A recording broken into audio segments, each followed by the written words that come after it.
आज या क्षणाला जगातली सगळ्यात श्रीमंत व्यक्ती मी आहे. तणांचा नाश नाही करायचा. तण हा शत्रू नाहीये, तण हा शेतकऱ्याचा मित्र आहे. समाजाची यंत्रणा अशी पाहिजे की एक भाऊ पिकवतो तर दुसरा भाऊ विकतो. ज्याला ज्याला दुपारची भूक आहे त्याने प्रत्येकाकडे शेतीकडे वळलं पाहिजे. आणि शून्य म्हणजे काय? शून्य म्हणजे काहीच खर्च नाही. तर काहीच खर्च नाही हे कसं शक्य? रोजगार मागणारा होण्यापेक्षा रोजगार देणारा जर झाला तर निश्चितपणे समाजालाही त्याचा उपयोग होतो. झिरो बजेट याचा अर्थ जी मोठी कुठलीही किंमत किंवा इन्व्हेस्टमेंट न करता जो तुमचा दैनंदिन चालू खर्च आहे तो कमीत कमी कसा होईल आणि उत्पादन खर्च त्याच्यामुळे कमी कसा.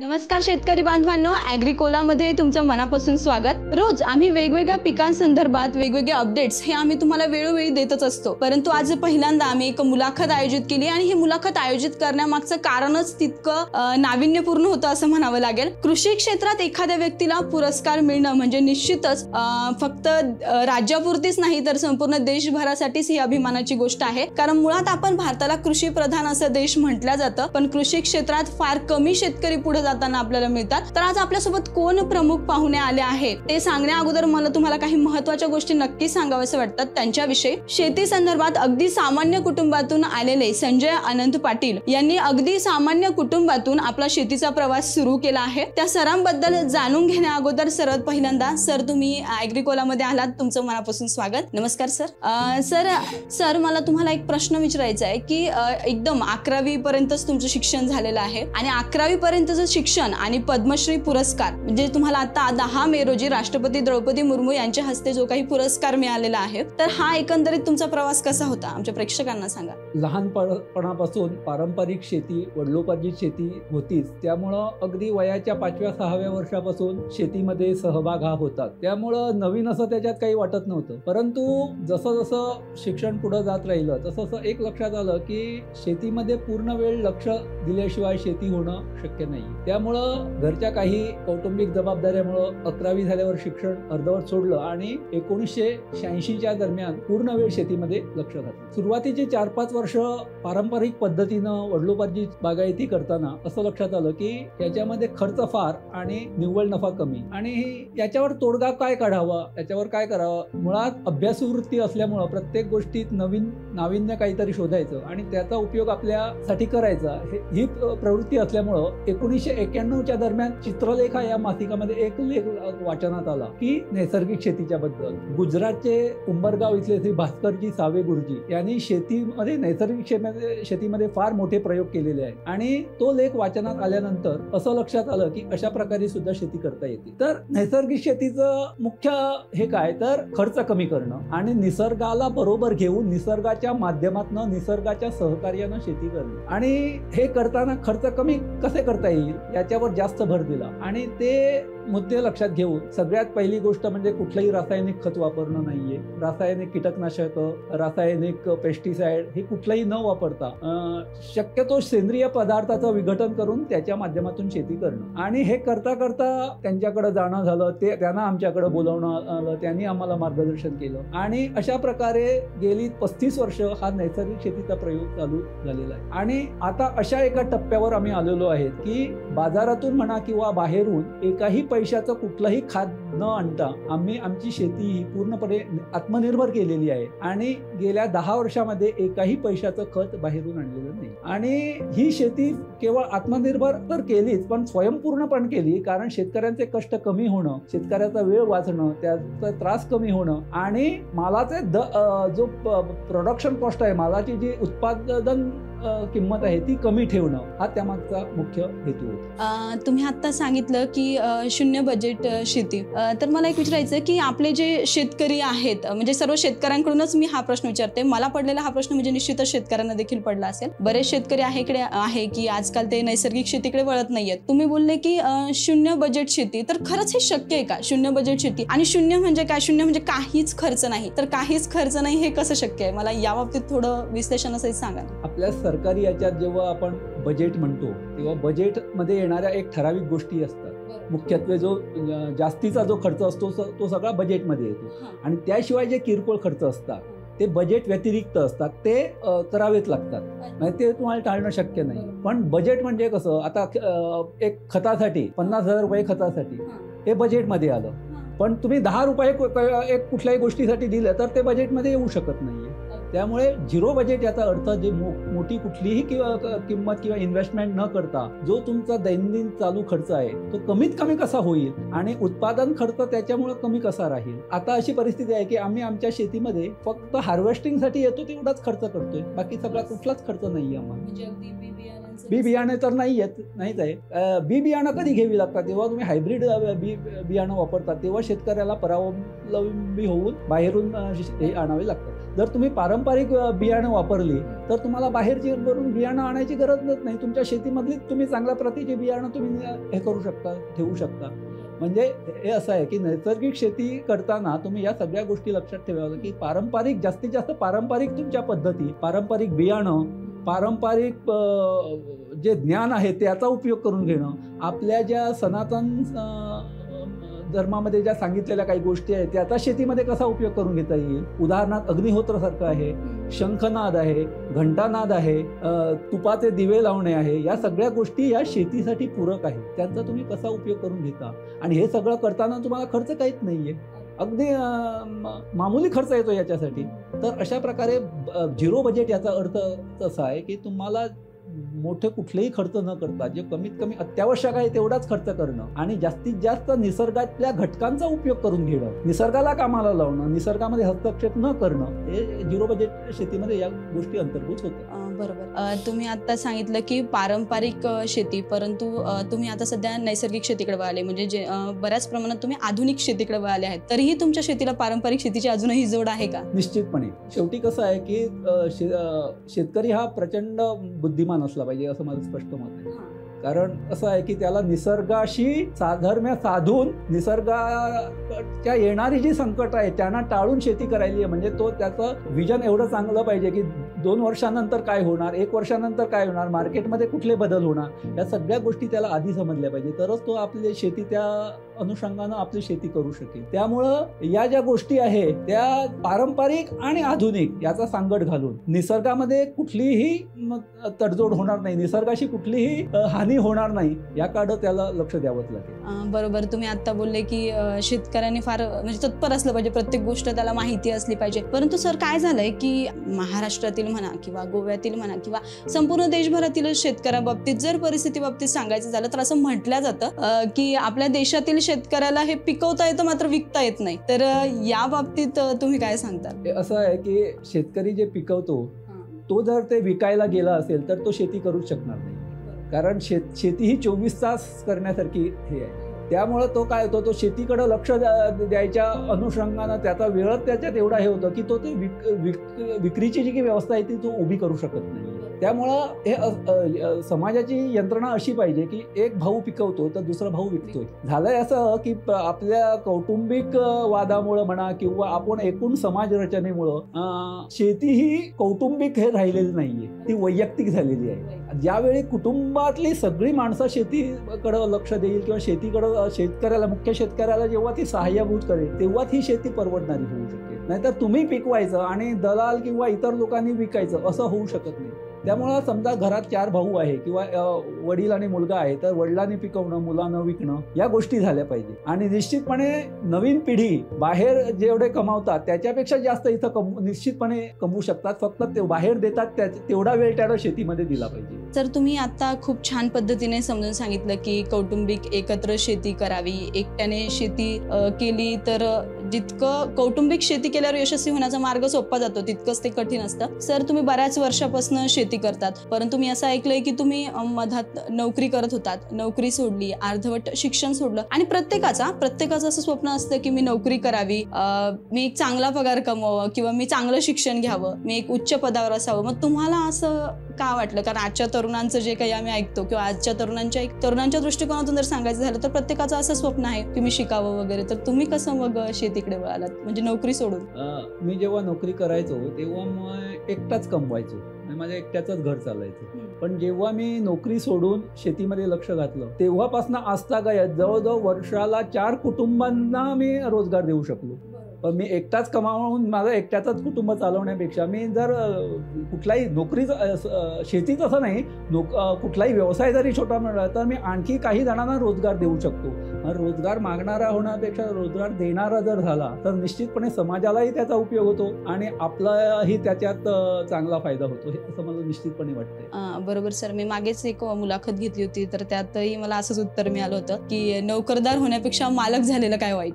अगदी सर मला एक प्रश्न विचारायचा आहे की तुम्ही डोंगर पोखरून पाण्याची शेतीत व्यवस्था केली, एकंदरीत हे काय, हे आमच्या प्रेक्षकांना सांगा. तर आमचा जो भाग आहे हा पहाडी भाग आहे. तिन्ही बाजूने डोंगर असल्यामुळं सूर्यप्रकाशाची उपलब्धता एकदम कमी असते. प्री मान्सून आणि पोस्ट मान्सून हे दोन्ही पाऊस कमी असतात. त्यामुळं पाण्याचं अगदी दुर्भक्ष. साधारण 1985च्या आधीपासून अशी परिस्थिती होती की फेब्रुवारीपर्यंत झाडांना पाणी मिळायचं, त्याच्यानंतर 3 महिने पूर्ण सुके जायचे आणि एप्रिल आणि मे हे 2 महिने माणसासाठी सुद्धा पाणी कमी होतं, फक्त पिण्यासाठी पाणी. बाकी सगळे व्यवहार पाण्यासाठी कुठेतरी अर्धा किलोमीटर 1 किलोमीटर बाहेर जावं लागायचं. तर 1986च्या दरम्यान जेव्हा आम्ही लक्ष घातलं याच्यात, तेव्हा सगळ्यात आधी पाण्याचा विचार केला, कुठल्या प्रकारे आपल्याला पाणी मिळू शकेल इथं. तर असं लक्षात आलं की केरळ या भागामध्ये काही अशा पद्धतीचे आहे की डोंगरामध्ये आडवी भुयारं खणायची आणि त्याच्यातून पाणी मिळवायचं. मग तो प्रयोग का करू नये असं लक्षात आल्यावर केरळमधल्याच एका माणसाला गाठलं आणि त्याच्या साहाय्यानं डोंगराच्या पायथ्याशी आडवी भुयारं घेतली खणायला. जवळजवळ आम्ही दोघंच होते.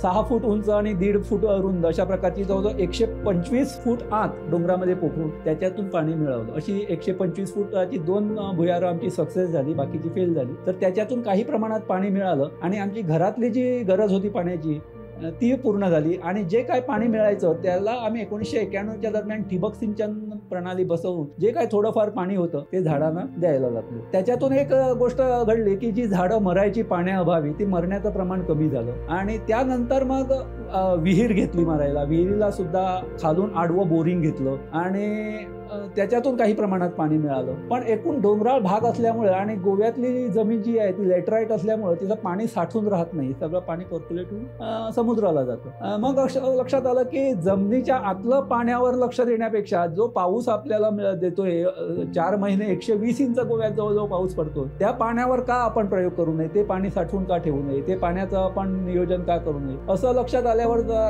2005 सालापासून आम्ही डोंगर माथ्यावर पाणी अडवायला सुरुवात केली. लहान लहान बंधारे घालणं, येणारं पाणी अडवून ठेवणं, ते पाणी आपल्या शेतीला त्याचा उपयोग होऊ शकेल अशा प्रकारे सुरुवात केल्यानंतर गेल्या 7 वर्षामध्ये आम्ही याच्यावर जास्त प्रमाणात डोंगर माथ्यावर 15 लाख 20 लाख लिटर डोंगरावर पाणी कायम साठून राहणार अशा प्रकारच्या योजना तयार केल्या तिथं. आणि त्या अंमलात आणून पावसाळी पाणी तिथं अडवणं, शिवाय पाऊस गेल्यावर खालचं जे एक्सेस वॉटर आहे जे नदीला वाहून जाणार ते पाणी तिथं परत पंपिंग करून ते डोंगर माथ्यावर साठवून ठेवणं. म्हणजे असं वर्षातून जवळजवळ 6-7 महिने पाणी तिथं साठवून ठेवणं आणि ते पाणी नंतर पर्क्युलेट होऊन आमच्या खालचे जे झरे आहेत, विहिरीचे झरे आहेत, बोगदी आहेत, भुयार आहेत, त्या माध्यमातून ते पाणी आम्हाला मिळू लागलं. आणि गेल्या 7 वर्षातला असा अनुभव आहे की अगदी जून पर्यंत जरी पाऊस नाही पडला तरी आम्हाला हे पाणी मिळतंय. जी झाडं आधी मरायची पाण्याअभावी, त्या पाण्याची कमतरता कमी होऊन आता अगदी 12ही महिने आम्हाला त्या झऱ्यातून पाणी मिळू लागलं. कमी झाली एकदम. सर तुम्ही आता सांगितलं की बोगदे वगैरे केले. सर हे वाटतं तितकं सोपं नाहीये बरं का. तर हे करण्यासाठी, ह्या सगळ्या गोष्टीसाठी, ह्या टेक्निक्ससाठी हे कसं तुम्हाला, ह्या आयडिया कशा सुचल्या? जेव्हा कुठलीही गोष्ट आपण करतोय तेव्हा ती अभ्यासपूर्ण पद्धतीनं केलं किंवा अभ्यासी वृत्ती असली आणि एक असं आहे की necessity is the mother of invention. तुम्हाला जेव्हा गरज लागते, गरज ही शोधाची जननी आहे. मग जेव्हा गरज लागते माणूस ते शोधायला, तो फक्त त्याची ती वृत्ती पाहिजे शोधायची. आणि एकाच दिशेनं बघण्यापेक्षा 4ही दिशांना जर तुम्ही बघू लागला तर निश्चितपणे त्याच्यावर मार्ग सापडतोय. आणि चौकस वृत्तीनं जर तुम्ही काम केलं तर त्याच्यामध्ये निश्चितपणे तुम्हाला त्याच्यातून मार्ग सापडतो. अगदी म्हणजे 4ही दिशांना आपण बघितलं पाहिजे. अगदी खूप छान पद्धतीने तुम्ही मला ही गोष्ट समजून सांगितली. तुम्ही आता जसं की बोगदे वगैरे झालं, तुम्ही आता शेतीत रासायनिक खते वगैरे याचा काहीच वापर करत नाही, असं अजून नवीन तंत्रज्ञान म्हणजे आमच्या शेतकऱ्यांना सांगा ना की अजून नवीन काय आयडिया आहेत, अजून नवीन कुठल्या गोष्टींचा प्रयोग तुम्ही तुमच्या शेतीत करतात म्हणजे त्यांनाही त्यांच्या शेतीसाठी सोयीस्कर होऊन जाईल. शेतकऱ्याला शेती फायदेशीर व्हायची असेल तर आणि शेतकरी जर स्वावलंबी व्हायला पाहिजे तर त्याने सगळ्यात पहिली गोष्ट आळस झटकला पाहिजे. आळस हा माणसाचा 1 नंबरचा शत्रू आहे. आणि आळशी माणूस हा परावलंबी होतो आणि परावलंबी माणूस गरीब असतो. त्यामुळं गरिबीतलं, भारतातल्या गरिबीचं सगळ्यात महत्त्वाचं कारण हे आळस आहे. तुम्ही जर आळस झटकून दिवसातून 15, 16, 18 तास काम केलं तर निश्चितपणे तुम्हाला त्याच्यातून मार्ग सापडतो आणि तुम्ही स्वावलंबी होऊ शकता. आणि अशा प्रकारे नैसर्गिक शेती करताना आम्ही काही गोष्टी शेतकऱ्यांना मुद्दाम आवर्जून सांगाव्याशा वाटतात की निसर्ग ओळखायला शिका. निसर्गातले जे घटक आहेत त्या सगळ्या घटकांचा उपयोग करायला शिका. उदाहरणार्थ गांडूळ हा निसर्गातला अगदी महत्त्वाचा घटक आहे. या गांडुळाला जर तुम्ही मोठ्या प्रमाणात वाढवलं आपल्या शेतीमध्ये, गांडूळ म्हणजे मला हे गांडूळ खत करतात ते गांडूळ म्हणायचे नाहीये, ते मुळात गांडूळच नाहीये, ते एक प्रकारचं खत निर्माण करणारी एक यंत्रणा आहे. खरे गांडूळ जे आपले अर्थवर्म म्हटले जातात, आपल्या जमिनीमध्ये पावसाळी जे असतात, ते गांडुळांची संख्या जेवढी वाढेल तेवढी तुमची जमीन सुपीक होईल, जमिनीची पोरोसिटी वाढेल, त्याच्यात पावसाळी पाणी जिरण्याचं प्रमाण वाढेल आणि झाडांच्या मुळांना जो ऑक्सिजन पाहिजे तो ऑक्सिजन मिळेल. याचं महत्त्वाचं हे असं आहे की आपण जसं प्राणायामचे महत्त्व आपल्याला ठाऊक आहे काय आपल्या शरीरावर होतं, त्याच प्रकारे झाडाला सुद्धा प्राणायाम करावा लागतो. त्यासाठी आपण ती परिस्थिती त्यांना तिथं तयार केली पाहिजे. तर अशा प्रकारे तुम्ही जर गांडुळांची संख्या वाढवली, जीवाणूंची संख्या तुमच्या शेतीमध्ये वाढवली, तर ही काय यंत्रणा माणसांनी करायची असते.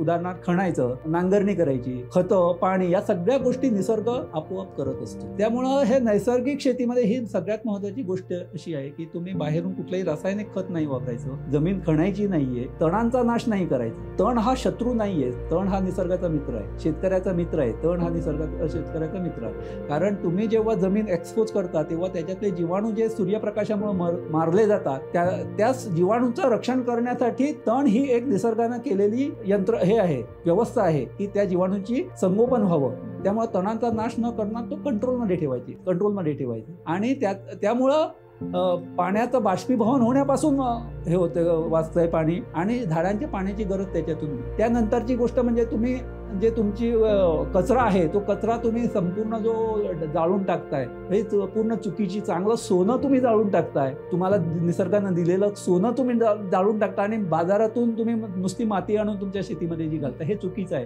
तर हा कचरा न जाळता तो कचरा तुम्ही झाडांच्या मुळांजवळ पसरणं, मल्चिंग करणं, याच्यातून तुमच्या बऱ्याचशा गोष्टी आहे, बरेचसे तुमचे प्रॉब्लेम आहे, बऱ्याचशा तुमच्या ज्या समस्या आहेत त्या सुटू शकतात. त्यामुळं एकही काडी न जाळता त्याचा संपूर्ण उपयोग तुम्ही तुमच्या शेतीसाठी. तर माणसाचा जो अधिकार आहे हा पिकावर जो अधिकार आहे तो फक्त घरावर आहे.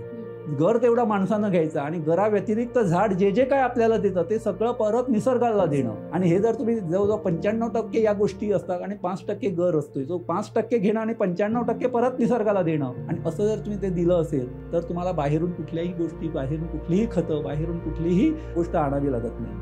सर, तुम्ही आता सांगितलं की रासायनिक खतं वापरायची नाही, तण काढायचं नाही, म्हणजे नांगरणी करायची नाही. परंतु बरेच जण असं म्हणतात की जमिनीची मशागत नांगरणी केल्यानेच होते, तण काढल्याच गेलं पाहिजे पिकांच्या संरक्षणासाठी वगैरे सर्व गोष्टींसाठी. मग आता हे यावर कसं नेमकं? या सगळ्या गोष्टी जर करताना आपण बघितलं, जंगलामध्ये जी झाडं असतात त्यांना कोण काय करते? जंगलामध्ये कोण कुठलीही मशागत करत नाहीये, त्यांना पाणीही कोण देत नाहीये, खतही देत नाहीये, नांगरणीही करत नाही, तरी सुद्धा आपल्यापेक्षा ती झाडं चांगली का होतात याचा जर विचार केला आणि त्या अनुषंगानं जर तुम्ही काम करत गेला तर निश्चितपणे नैसर्गिक शेती ही सक्सेस होऊन जाईल. ह्या सगळ्या करणारी गोष्ट यंत्रणा निसर्गामध्ये आहे. फक्त झालंय काय, मध्यंतरीच्या काळामध्ये हे जी काय सायकल आहे निसर्गाची ती तुटलेली आहे. आपण त्याच्यात हस्तक्षेप केलेला आहे. रासायनिक खतं, मोठमोठे ट्रॅक्टर, असं. नांगरणी नको याचा अर्थ नांगरणी, धान्य शेतीला नांगरणीची काही प्रमाणात गरज असते, पण ती तेवढ्या पुरतीच. अगदी नको तेवढी ट्रॅक्टरनं खोलपर्यंत नांगरणं आहे तर त्याच्यातून काही फायदा होत नाही. पण सर, असं तर म्हटलं जातं की जर खोलपर्यंत केलं तर जमिनीतील कोश मारल्या जातात, मग त्यामुळे शेतीसाठी त्याचा फायदा होतो. काही प्रमाणात ही गोष्टी खरी आहे, पण जर आपण पूर्ण जी सायकल आहे ती जर आपण वाढवली, निसर्गातले घटक जर वाढवले तर या गोष्टी काही करत नाही. गेल्या 32 वर्षापासून आम्ही आमच्या शेतीमध्ये, बागेमध्ये नांगरणी केलेली नाहीये, तणांचा नाश केले, कुठलाही रासायनिक तणांना नुसतं छाटणी करायची. जेव्हा तुम्ही आउट ऑफ कंट्रोल होता तेव्हा नुसती छाटणी करायची आणि ती परत मल्चिंगसाठी वापरायची. म्हणजे तिथल्या तिथंच तुम्हाला खत मिळते. बाहेरून कुठलाही म्हणजे तुमचा लेबर कॉस्ट याच्यातमध्ये कमी होते. जास्तीत जास्त तणं वाढवायला द्यायची, त्यांचे मॅक्झिमम वाढ आहे तेवढी व्हायला द्यायची आणि ती वाढल्यावर त्यांनी कट करायची आणि ती झाडांच्या मुळांना मल्चिंग करायची. याच्यामुळे 2 गोष्टी होतात. मल्चिंग केल्यामुळे तिथली वातावरण जे पोषक होत आहे जीवाणूंसाठी, जीवाणूंची संख्या त्याच्यामुळे वाढते, पाण्याचं बाष्पीभवन कमी होतं आहे. आणि तिसरी गोष्ट जी आहे ती हे जे मल्चिंग आहे ते एका रात्रीमध्ये 1 स्क्वेअर मीटर जे मल्चिंग आहे ते एका रात्रीमध्ये 5 ते 6 लिटर पाणी हवेतून शोषून घेत आहे. म्हणजे झाडाची जी गरज आहे पाण्याची ही या निसर्गाच्या माध्यमातून शोषून घेतलं आणि म्हणून जी जंगलातली झाडं आहे ती कुठल्याही पाण्याशिवाय तरारून उठलेली असतात, त्यासाठी की ही निसर्गामध्ये सगळी यंत्रणा आहे, फक्त आपण तिचा उपयोग करून घेतला पाहिजे. बरोबर. सर तुम्ही सांगितलं की तणनाशकं काढायची नाही, फार जास्त वाढली तर पुढे वरून छाटायची वगैरे ह्या सर्व गोष्टी, परंतु या सर्व गोष्टीमुळे एक जंगल सारखंच वातावरण तिथले जंगल सारखंच होत असेल, तर मग रानटी जनावरांपासून कसं संरक्षण करता तुम्ही? आता तुम्ही राहतात पण तिथेच, तर मग या सर्व गोष्टींवर उपाय कसा? असं आहे, निसर्गामध्ये माणूस हा एकच प्राणी नाहीये, जीव नाहीये, बाकी सगळे. म्हणजे जीवो जीवस्य जीवनम, प्रत्येकानं एकमेकाच्या सहकार्यानं राहिलं. जोपर्यंत कुठल्याही रानटी जनावराला तुम्ही होऊन हे करत नाहीये, हट करत नाही, तोपर्यंत तुमच्या वाटेला ती जाणार नाही. पण सर आपल्याला एक भीती असते. भीती म्हणून भीती का असते की आपला स्वार्थ असतो त्याच्यात, सगळं आहे ते मला मिळावं, हा जो काय स्वार्थ आहे त्या स्वार्थातून ती भीती, हे मिळालं नाही, आपण एवढे खर्च केलेले आहे, एवढा इन्व्हेस्ट केलेला आहे, हे सगळं उत्पन्न मला नाही मिळालं तर माझं कसं होईल, माझ्या मुलाबाळांचं कसं, ही जी काय भीती असते, हा जो काय स्वार्थ असतो त्याच्यामुळे तुम्ही जर तुमची मेंटॅलिटी अशी ठेवेल की निसर्ग मला द्यायचं आहे ते तेवढं निश्चितपणे देईल, पण मी निसर्गाला कोणत्याही प्रकारची हानी करणार नाही, हे जर तुम्ही मनात ठेवलं असेल तर निसर्ग तुम्हाला भरभरून देत असतो. की असं आहे की देणाऱ्याचे हात हजारो, दुबळी माझी झोळी. आमच्या ज्या शेतकऱ्यांच्या झोळ्या दुबळ्या झालेल्या आहेत, त्यांना ठिगळं पडलेली आहेत आणि या ठिगळ्यातून हा सगळा येणारा पैसा जो निसर्ग देतो तो सगळा पैसा त्या ठिगळ्यातून बाहेर आम्ही एवढंच केलं की ती ठिगळं जी आहे ती बंद केली. सगळी नैसर्गिक शेतीमध्ये ती सगळी ठिगळं जी आहे ती बंद केली. त्यामुळे देणाऱ्याचे हात हजारो, देणारा भरपूर आम्हाला त्याने दिलेला आहे आणि ती ठिगळं बंद करून आमची झोळी कायम भरलेली असते. आणि तुम्ही रानटी जनावरांना तुम्ही जर म्हणाल तर काही प्रमाणात त्यांचा त्रास हा होतोय, तो तुम्ही काही जर तुम्ही टेक्निक वापरल्या, काही तुम्ही उपकरणं वापरली, जसं की समजा आता तुम्हाला माकडांना दूर करायचं असेल तर आता याच्यामध्ये काही अशा गोष्टी मेगाफोन वगैरे आले, त्याच्यात तुम्ही तुमचा आवाज रेकॉर्ड करून तो तुम्ही तुमच्या शेतीमध्ये लावू शकता, ज्याच्यामुळं त्यांचा जेव्हा तुम्ही शेतीमध्ये असत नाही, मुळात शेतीमध्ये 12 तास शेतकऱ्यांना राहिलंच पाहिजे. शेतकऱ्यांना शेतीमध्ये तुम्ही 12 तास राहत नाही, तुम्ही तुमचं हे करून दुसरीकडे कुठंतरी जातात, म्हणून तुम्हाला या सगळ्या गोष्टींचा त्रास होतोय. तर शेती ही 12 तास कमीत कमी तुम्ही शेतीमध्ये राहिलं पाहिजे. सर आता हे सर्व तर झालं, पण आपला मूळ प्रश्न सर, तुम्ही शेतीत कोणकोणती पिकं घेतात सर? मुख्यत्वे आपली जी बागायती शेती आहे गोव्यामध्ये, मुख्यत्वे कुळागर पद्धती म्हणते, जी मल्टी स्टेज आणि मल्टी लेवल, मल्टी स्टेज आणि मल्टी क्रॉप सिस्टीम आहे. त्याच्यामध्ये सगळ्यात उंच असतात ती नारळाची झाडं, त्याच्या खाली असतात सुपारीची झाडं, त्याच्या खाली मग फणस, आंबे, केळी, अशा स्टेज म्हणजे सूर्यप्रकाशाचा पूर्ण 100% उपयोग करून घेणं अशी मल्टी स्टेज पद्धत आहे. त्याच्या खाली अननस येतंय, त्याच्यानंतर हळद, आलं, मिरची, भाजीपाला, अशी या मल्टीस्टेज पद्धतीमुळे तुमच्या शरीरात कुटुंबाचं पूर्ण पोषण त्या बागेमध्ये तुमचं निश्चितपणे होऊन जातं. बरोबर. सर तुमच्या बोलण्यातून असं वाटतं की तुम्हाला शेतीची फारच जास्त आवड आहे, परंतु तरी एक प्रश्न तुमच्यासाठी की तुम्हाला शेतीत सर्वात जास्त काय आवडतं आणि सर्वात जास्त त्रासदायक काय वाटतं? शेतीमध्ये असं आहे की हा जो पद्मश्री पुरस्कार मिळाला आहे तो सुद्धा केवळ शेती म्हणून मिळालेला नाही. बरोबर. शेती सगळेच जण करतात, माझ्यापेक्षाही जास्त शेती करणं, चांगली शेती करणं, पण हा जो पुरस्कार मिळालेला आहे तो ॲग्रिकल्चर इंजिनिअरिंग असा विषय आहे की शेतीमध्ये तुम्ही इंजिनिअरिंगचा कसा वापर करून घेताय, त्याच्यावर तुमचे कष्ट, तुमचा खर्च हे सगळं त्याच्यावर अवलंबून आहे. इंजिनिअरिंगचा सगळा जर तुम्ही शेतीमध्ये उपयोग करून घेतला, म्हणजे ऑटोमेशन करणं, साध्या गोष्टीतून टाकाऊ गोष्टीतून टिकाऊ तुमच्या गोष्टी हे करणं, अशा गोष्टीतून तुम्ही इनोव्हेशन, नवीन शोधून काढणं, आपल्याला जे काही त्रासदायक गोष्टी आहेत त्या दूर करण्यासाठी टाकाऊ गोष्टीतून टिकाऊ गोष्टी करणं, अशा प्रकारे तुम्ही जर इंजिनिअरिंग केलं तर शेतीमध्ये, आणि हा माझा आवडीचा विषय आहे, कुठल्याही समस्येवर उपाय शोधणं हा आवडीचा विषय आहे. समस्या आली की तिच्यावर उपाय शोधणं, ते आपणही वापरणं आणि लोकांनाही त्याचा अभ्यास करू देणं हा आवडीचा विषय आहे. आणि दुसरी गोष्ट, सगळ्यात त्रासदायक गोष्ट जर म्हणाल तर ही मानसिकता आहे. त्रासदायक तुम्ही म्हणाल तर त्रासदायक नाही, तर तुम्हाला ते शिकण्याची एक ऑपॉर्च्युनिटी असते. त्रासदायक म्हणण्यापेक्षा कुठली येणारी संकट ही तुम्हाला नवीन काहीतरी गोष्टी शिकण्यासाठी ती संधी असते. त्या संधीचं जर तुम्ही सोनं केलं असेल, त्याच्यातून जर तुम्ही डोकं शांत ठेवलं असेल, तर निश्चितपणे त्याच्यातून ते त्रासदायक वाटत नाही, उलट ते आल्हाददायकच वाटते. बरोबर. म्हणजे अशी कुठलीच गोष्ट नाही की ती तुम्हाला त्रासदायक नाही, विशेष नाहीये. असली तरी त्रासदायक क्षणिक असते तिथे, म्हणजे तेवढ्या पुरतीच असते. बरोबर. सर, आपलं सगळ्यात महत्त्वाचा विषय हा राहिला की तुम्ही बोलले मी शेतीत खतांचा वगैरे वापर करत नाही, तर मग तुम्ही नेमकं शेतीत कशाचा वापर करतो? साधारण 2013 पर्यंत मी शेतीमध्ये बाहेरून जे काही ऑर्गॅनिक खतं असत होती, ब्रँडेड नाहीये पण शेणखत म्हणा, पोल्ट्री मॅन्युअर, म्हणजे सेंद्रिय खतांचं, सेंद्रिय खतं, पोल्ट्री मॅन्युअर, शेणखत, लेंडी, शेळींची लेंडी, अशा प्रकारे ही आणून घालत होतो. पण 2013 पासून ते बंद केलं आणि 2015 पासून मी जीवामृत, म्हणजे गायीच्या शेणामुतापासून करणारे जीवामृत हे शेतीमध्ये वापरू लागलो. आणि 2017च्या दरम्यान मी असा प्रकारे एक स्वयंचलित प्लांट बसवला की ज्याच्यामध्ये जीवामृत तयार करणं, ते फिल्टर करणं आणि पंपाच्या माध्यमातनं पाण्यामधून ते शेतीला देणं, झाडांना देणं. मग ते ठिबक सिंचन पद्धतीमधून देतोय, स्प्रिंकलर पद्धतीमधून देतोय, किंवा कॉन्सन्ट्रेट असेल तर ते डायरेक्ट पाईपानं, अशा प्रकारची ही सिस्टीम बसवलेली आहे. आणि ही सिस्टीम बसवल्यामुळे गेल्या 7 वर्षामध्ये मी माझ्या बागेला जीवामृताशिवाय इतर कुठलंही खत दिलेलं नाही. कुठलंही म्हणजे कुठलंही, एका पैशाचं खत बाहेरून आणलेलं नाही. आणि एका गायीपासून, महत्वाचं ते आहे, एका गायीपासून 10 एकर जमीन मी भिजवतो जीवामृतामध्ये, आणि हे गेल्या 7 वर्ष सातत्यानं देत. मग सर, जीवामृत खतामध्ये तुम्ही कुठल्या कुठल्या गोष्टींचा वापर करता? एक म्हणजे देशी गाईचं शेण, मूत, बेसन पीठ,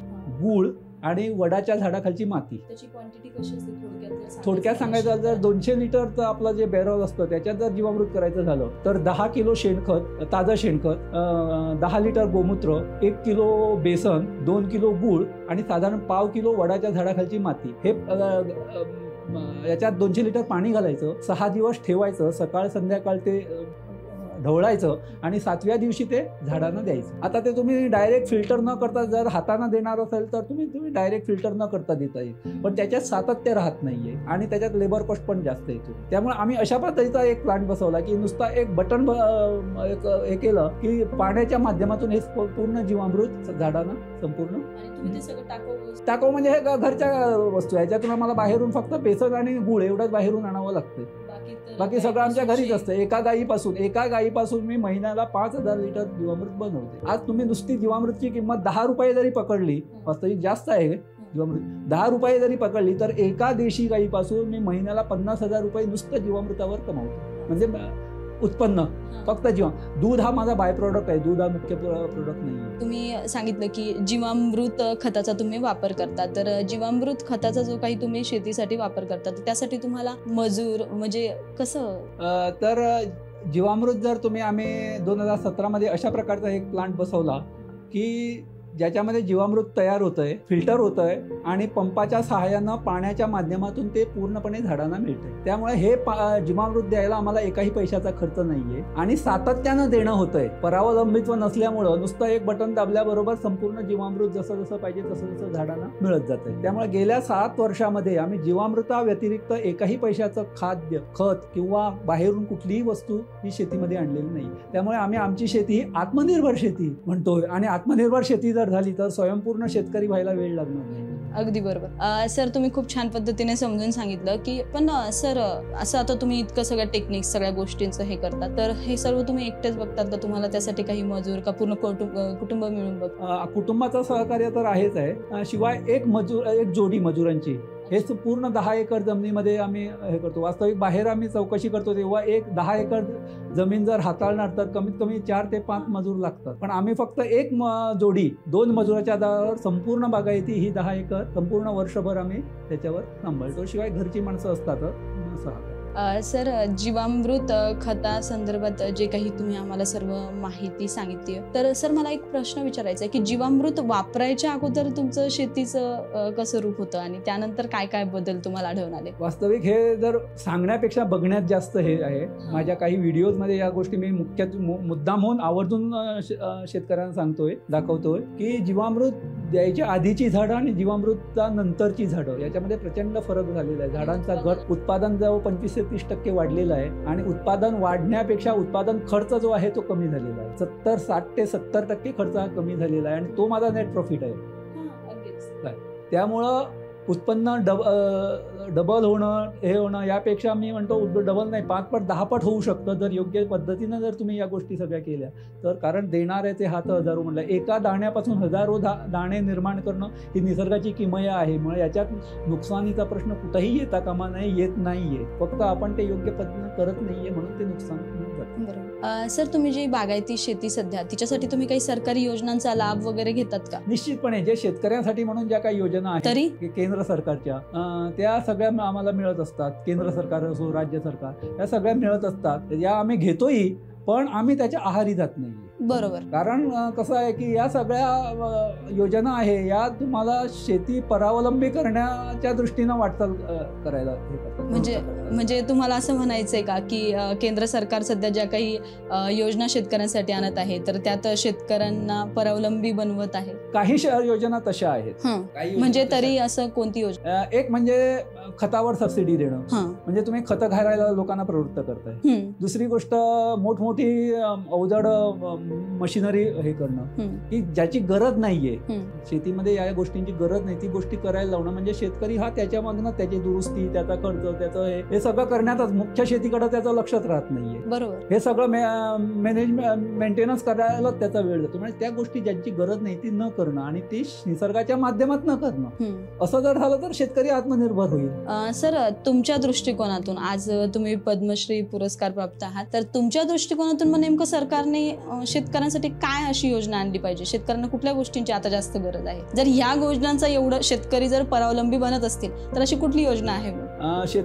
केंद्र सरकारनं सध्या हे घेतलेलं आहे, पुढाकार घेतलेला आहे नैसर्गिक शेतीला संपूर्ण भारतभर प्रमोट करणं. हे शेतकरी आणि ते योग्य पाऊल आहे आणि आम्हाला अभिमान आहे आणि एक आनंद या गोष्टीचा आहे की गेल्या 35 वर्षाआधी जे पाऊल आम्ही टाकलेलं होतं ते योग्य आहे हे आज सिद्ध झालेलं आहे आणि केंद्र सरकारनं याचा पाठपुरावा केलेला आहे आणि संपूर्ण भारतभर नैसर्गिक शेतीला प्रोत्साहन देण्यासाठी काही योजना आहे त्या त्यांनी आणलेल्या आहे. फक्त त्या योग्य पद्धतीनं शेतकऱ्यापर्यंत पोहोचवल्या पाहिजे, त्याचा कोणी गैरफायदा घेता कामा नये. कारण परत हे कुठल्या तरी एका दलालांच्या हातात किंवा कुठल्या तरी एजन्सीच्या हातात किंवा याच्यात न जाता शेतकऱ्यानं स्वावलंबी होण्यासारख्या या गोष्टी ज्या आहेत त्या शेतकऱ्यांना शिकल्या पाहिजे, त्या शेतकऱ्यांना आणि सरकारनं ते शेतकऱ्यापर्यंत तशा पद्धतीनं पोहोचवल्या पाहिजे. बरोबर. सर महाराष्ट्राबाबतीत जर बोलायचं झालं किंवा संपूर्ण देशभराबाबतीत जर बोलायचं झालं तर सध्या कांदा आणि सोयाबीन प्रश्न फार म्हणजे नगदी पिकं जी आहेत जसे की ऊस झालं आणि त्यात दूध उत्पादकांचं एक वेगळंच, ह्या सर्व जे सर्व जे प्रश्न आहेत त्यावर शेतकरी असं म्हणत आहे, म्हणजे शेतकऱ्यांच्या अशा प्रतिक्रिया आहेत की सरकारचे हे धोरणं असंवेदनशील आहे. या बाबतीत तुम्ही काय सांगतात? मुळात कसं आहे की सरकारचा याच्यात सहभाग होण्यापेक्षा शेतकऱ्यांनी एकत्रित व्हायला पाहिजे. एका गावामध्ये 10 शेतकरी आहेत, 10 शेतकऱ्यांनी कांदा पिकवण्यापेक्षा 10 शेतकऱ्यांनी 10 गोष्टी पिकवणं म्हणजे बाजारावर त्याचा कंट्रोल राहतो. बाजारात समतोल केव्हा राहणार की तुम्ही 10 गोष्टी जेव्हा पिकवणार तेव्हा त्या समतोल राहणार.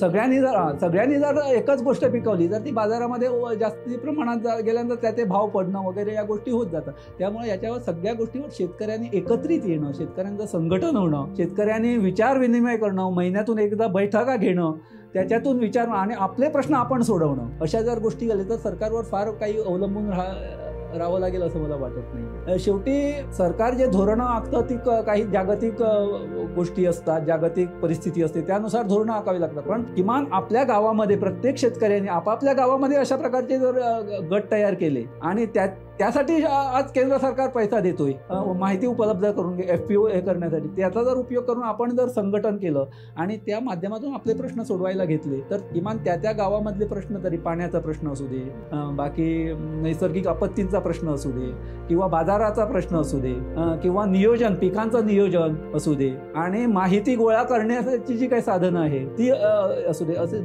याच्यावर सगळ्यावर एकमेव उपाय आहे ते शेतकऱ्यांनी संघटित व्हावं.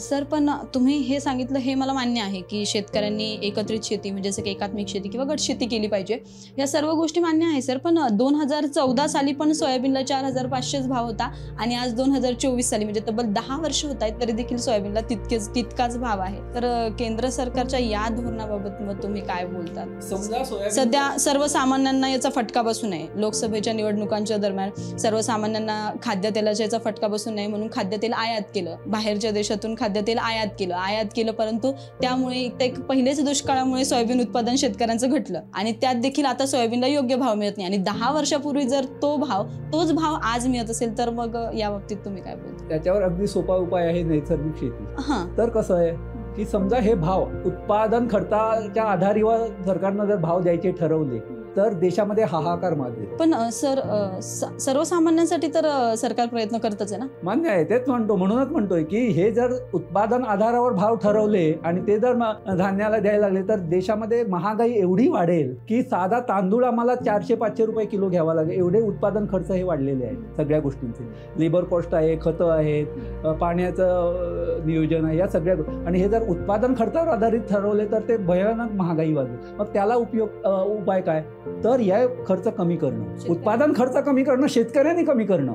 सरकार काय करेल नंतरचा आहे, तर हे उत्पादन खर्च कमी करणं आणि कमी खर्चामध्ये जास्ती उत्पादन घेणं, उत्पादन खर्च कमी करणं आणि जास्ती उत्पादन घेणं, या गोष्टी जर केल्या तर बाजारावर याचा कंट्रोल येईल. उद्या समजा भाव वाढले, अगदी आपण आज सोयाबीनचा भाव तुम्ही म्हणता त्याच्यात डबल झाला, होईल काय? तर जगातून जिथं कुठं स्वस्तामध्ये सोयाबीन उत्पन्न होईल ते सगळं इथं इम्पोर्ट होईल, म्हणजे शेतकऱ्यांना उलट त्याचा नुकसान होईल.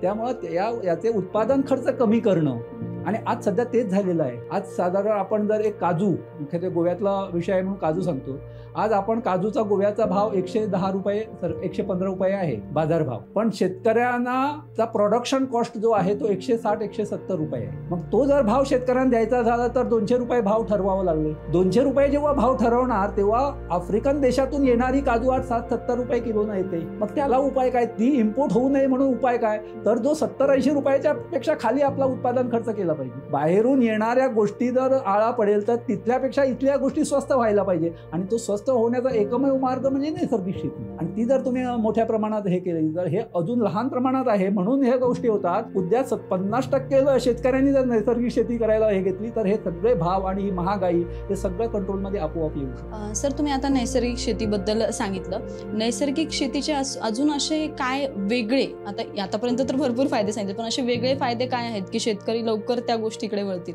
याच्यातला सगळ्यात महत्वाचा फायदा असा आहे शेतकऱ्या की त्याचं मानसिक संतुलन राहतं शेतकऱ्याचं. एक म्हणजे त्याच्यावर कुठलंही टेन्शन राहत नाहीये कारण तो खर्चच काही करत नसतोय. पण मेहनत पण खूप आहे ना सर? मेहनत आहे निश्चित, मेहनत तर शेतकरी करतात, आताही मेहनत करतात, पण टेन्शन घेऊन मेहनत करतात. आज मला अंथरुणावर पडल्या 5 मिनिटांमध्ये मला झोप लागते, सकाळी 4 वाजता जाग येते, कुठलाही गोळी घ्यावी लागत नाही, काही घ्यावं लागत नाही, डॉक्टरकडे जावं लागत नाही. आत्महत्या हा विषय तर दूर, विदर्भातल्या किंवा महाराष्ट्रातल्या आत्महत्या जर रोखायच्या असेल तर नैसर्गिक शेती हा एकमेव पर्याय आहे ज्याच्यामध्ये पाणी नसतं. विदर्भामध्ये पाण्याचा दुर्भिक्ष आहे, नैसर्गिक शेतीमध्ये पाणी तर लागतच नाही जास्त किंवा कमीत कमी पाण्यामध्ये होऊ शकते, खतं लागत नाहीये, फक्त पाहिजे त्यांना ती एक गाय, देशी गाय, एक गाय जर प्रत्येक शेतकऱ्याने ठेवली असेल तर त्याचे हे सगळे प्रश्न आता झालंय. असं जवळपास सर्व शेतकऱ्यांना आता आपण 3 गोष्टीकडे दुर्लक्ष केलेलं आहे.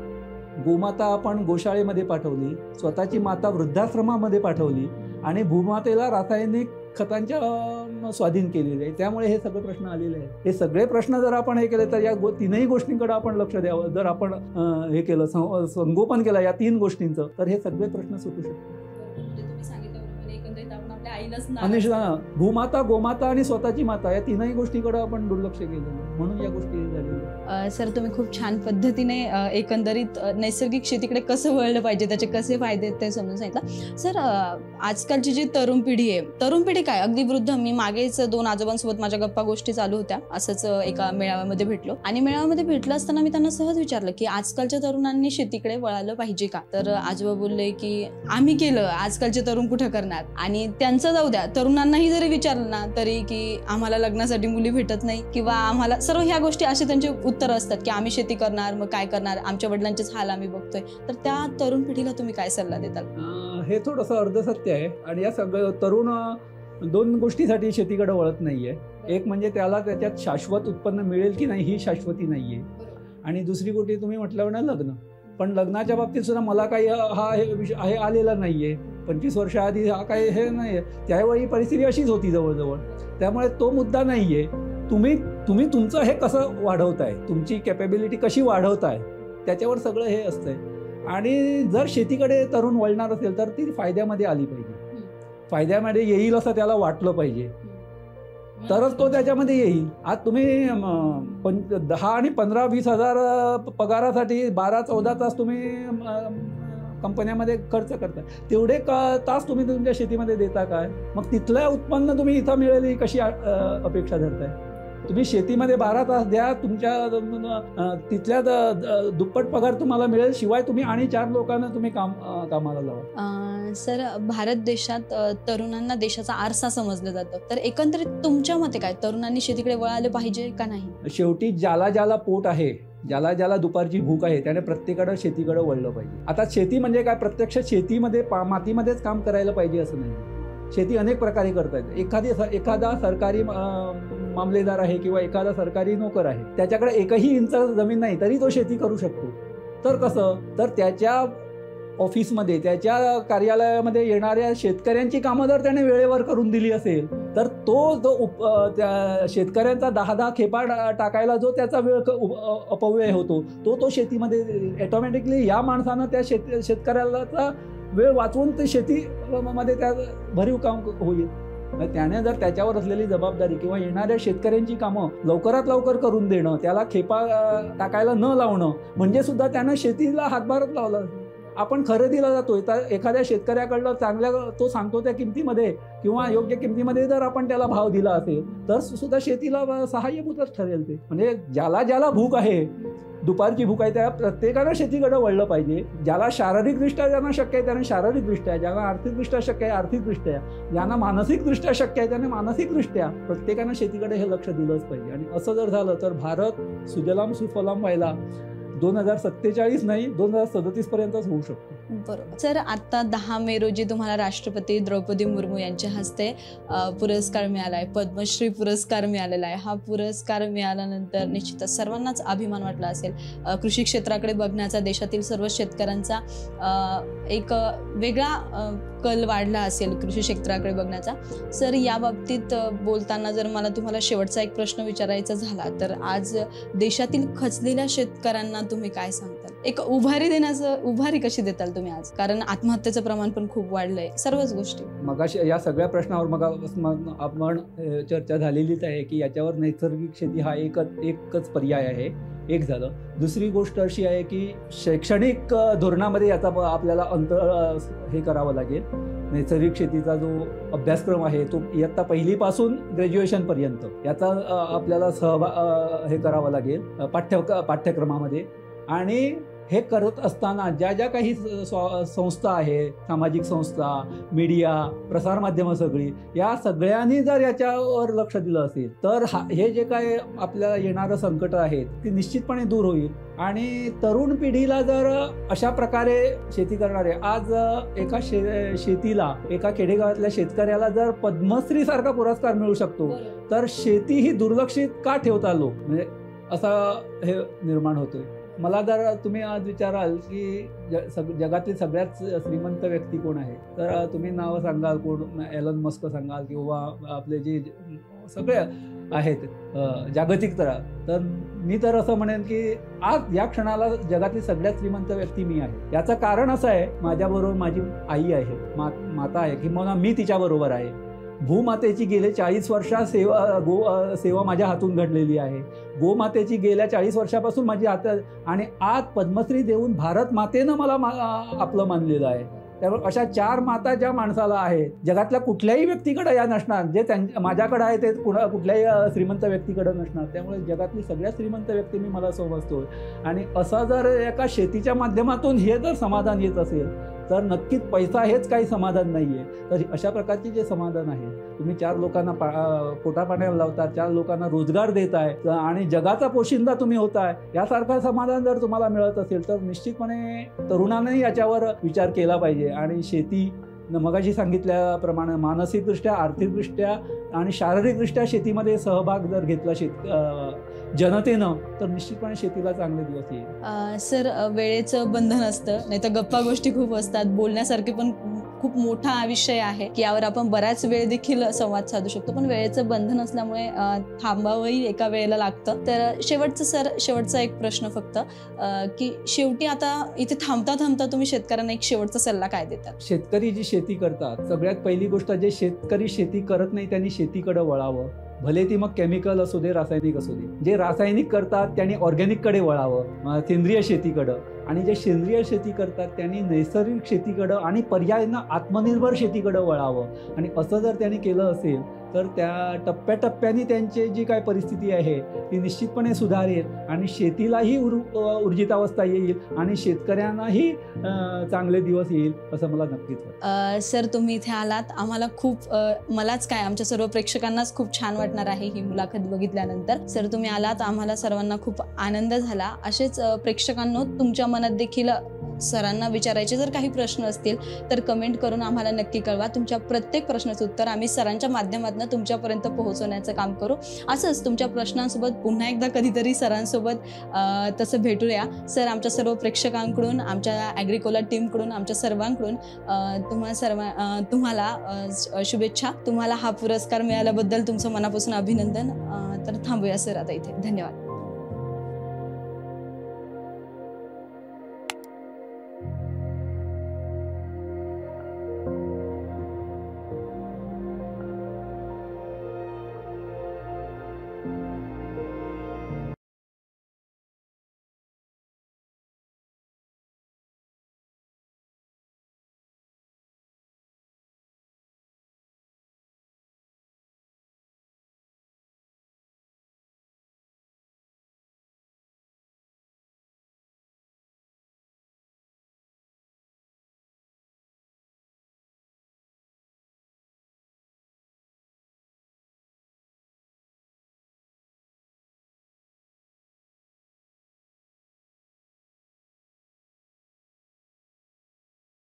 नमस्कार शेतकरी मित्रांनो, ॲग्रिकोलामध्ये तुमचं मनापासून स्वागत. आम्ही रोज वेगवेगळ्या पिकांचे वेगवेगळे व्हिडिओ हे तुमच्यासाठी आणत असतो, परंतु आज आम्ही एक खास मुलाखत आयोजित तुमच्यासाठी केली आहे. आता ही मुलाखत खास आहे असं म्हणण्याचं कारण काय आहे? हो, अगदी कारणही तसंच आहे. नेमकंच 10 मे रोजी राष्ट्रपती द्रौपदी मुर्मू यांच्या हस्ते पद्मश्री पुरस्कार मिळालाय. आणि हा पद्मश्री पुरस्कार कोणाला मिळालाय? तर कृषी क्षेत्रातील योगदानाबद्दल हा पुरस्कार मिळालाय. आणि निश्चित आपला प्रेक्षक वर्ग म्हणजे तुम्ही सर्व शेतकरी वर्गच आहात, त्यामुळे तुम्हाला सर्वांनाच ही मुलाखत तितकीच अभिमानास्पद आणि कौतुकास्पद वाटणार आहे. तर आपल्यासोबत कोण आहे त्यांच्याबद्दल तुम्हाला सांगायला मलाही खूप आनंद वाटेल. आज आपल्यासोबत आहे गोव्यातील पोंढा तालुक्यातील संजय आनंद पाटील सर. तर सर आज आपल्यासोबत आले आहेत. सर, तुमचं ॲग्रिकोलामध्ये मनापासून स्वागत. नमस्कार सर.